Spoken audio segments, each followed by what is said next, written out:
Hello girls, gays, and non-binary babes.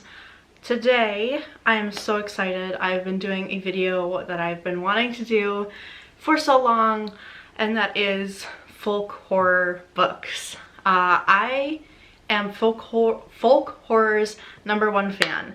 If folk horror has no fans, I'm dead. That's just how it is. I love it.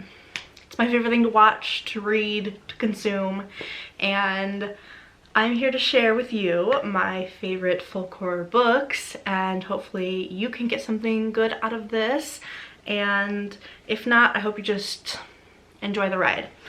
Folk horror, if you don't know what it is or exactly how to define it, is generally a subgenre of horror, obviously, that involves scaring or unsettling people using stories from a folk tale or general folk practices, and that's how they get that scare. Usually it takes place in like a forest or in nature somehow, so think like Midsummer, The Wicker Man, all that good stuff. So yeah, I'm excited to talk about these books today. I hope you enjoy. Let's get into it. The first book I have is a classic, everybody knows it, but it's important. You can't talk about a folk horror book video without this book, and that is The Only Good Indians by Stephen Graham Jones. When I tell you, natives have the best base for folk horror. If you have two folk horror books in front of you, one is written by a native and one is not, I'm gonna choose the native one every time because it's always scarier, it's always rooted in like deep spiritual beliefs, and I love that. It's just always just so good. This one obviously is kind of what kicked off folk horror in books, at least recently, the recent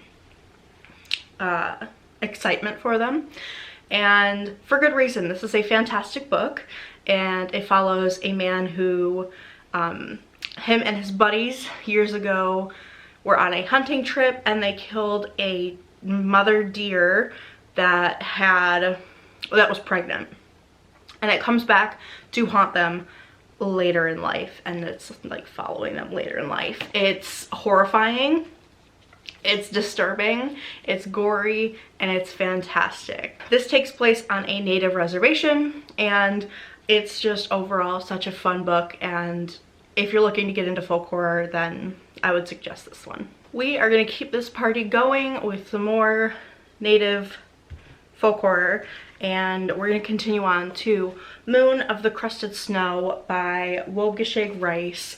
This is another one that takes place on a reservation, and it has a very subtle folk horror undertone to it, but by the end it's really creepy and disturbing, so obviously I really liked it. This one's really short, so if you're looking for a short one, there you go. But this basically is an apocalypse book, so the rest of the world is kind of having this apocalypse moment, but on this very isolated reservation, they're just trying to figure out a way to keep going and survive the coming winter. And there's a man that comes to seek shelter with them, and he is not what he seems. So yeah, really love this one. It's super short and really fun, and if you like a good subtle horror that isn't like too graphic or all up in your face the entire time, then this one's really good. Very subtle, and I really like it. Okay, the final native folk horror book that I have is another favorite of mine, and that is Empire of Wild by Sherry Dimeline. This is a story that this is a story based on a legend that I knew nothing about, and that is the Rogue Room. And it's basically a native werewolf legend or werewolf adjacent legend. So creepy. There is one, I literally get chills thinking about, there is one scene in this book that I think about so often, and it gives me chills every time because it's just so creepy. And I just really like this one. This one is really reminiscent of, like, it reminds me of Salem's Lot, but I haven't read that in a while, so I'm not sure if that's like correct. But basically, I read this a while ago too, but our main character, her husband went missing, and oh yeah, so she finds him again in this revival tent in a parking lot, and she's convinced it's him, but he has no idea who she is, and very weird. But it's very, like, it's got a lot of religious undertones too, so I really liked that about this one, and I loved learning about the Rougarou and the legend behind that. It's just so fun to learn about different legends and stuff. It's like my favorite thing, so obviously I really liked this one. Next up, we are going to talk about, I still don't really know how I feel about this one, but it does fit in this category, so we're going to talk about it. So the next book is Cunning by Adam L.G. Neville is on this book, and this is the author of The Ritual, which we'll get into next. So this one is more of a suburban setting. I wouldn't even say suburban, but like not as rural as a lot of other folk horror is. It does take place in, like, it has to do with like neighbors and stuff. So obviously these people aren't like isolated out in nature. And this couple moves into this house with their child, and their neighbors are weird, and that's all I'm gonna say. It's very folk horror-ish, but more, like I said, suburban, but not like suburban. Does that make sense? I don't know. I did like this one. It just wasn't like my all-time favorite, and I did think it was good though, so that's why I am recommending it. Obviously next we're gonna talk about The Ritual, because that is another Adam Neville book, and it is peak folk horror. So if you haven't seen the movie, I think the movie is better than the book because I like the creature from the movie. That is my favorite part. It is my favorite creature from any creature feature ever, and it's fantastic. Would highly recommend. It is on Netflix, so watch it. But the book, I really like this one as well. Not my favorite. It did seem a little bit dated in some of the humor.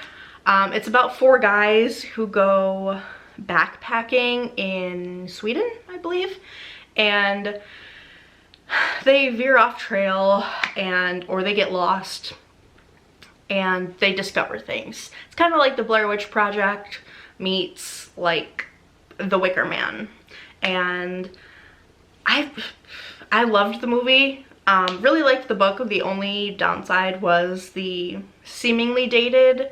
Some of the conversations just seemed a little dated. I don't know. But yeah, other than that, I really liked it, and I liked seeing the creature come alive on screen. And the next 2 books I have are also by the same author. The first one we will talk about, the most beautiful cover ever. Can I just say that?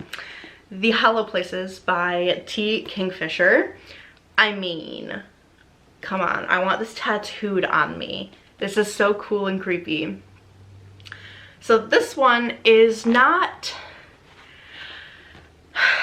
it's not like explicitly folk horror, because it doesn't take place in the woods, and it's a little rural, but not really. But I think what makes this folky is the otter little sculpture that is in here, and I think the tale that surrounds that, I do believe it is some sort of not religious, but like folklore talisman of sorts. So it does fit the theme, and I love this book. I love T. Kingfisher. So yeah, this one is about a woman who goes to live with her uncle or something, and he owns like a curiosity shop, and she discovers a hole in the wall that seemingly leads to a huge hallway, but there's no like nowhere for this hallway to be if you like are looking at the outside of this building, and it leads her on a little adventure. And I really like this one. It's a lot of fun, super creepy. I think about it a lot, and yeah, it's kind of a mindfuck of a book. So yeah, pretty popular one, but I had to recommend it nonetheless. And the final book, if you were paying attention, you can probably already guess, is The Twisted Ones, also by Kingfisher.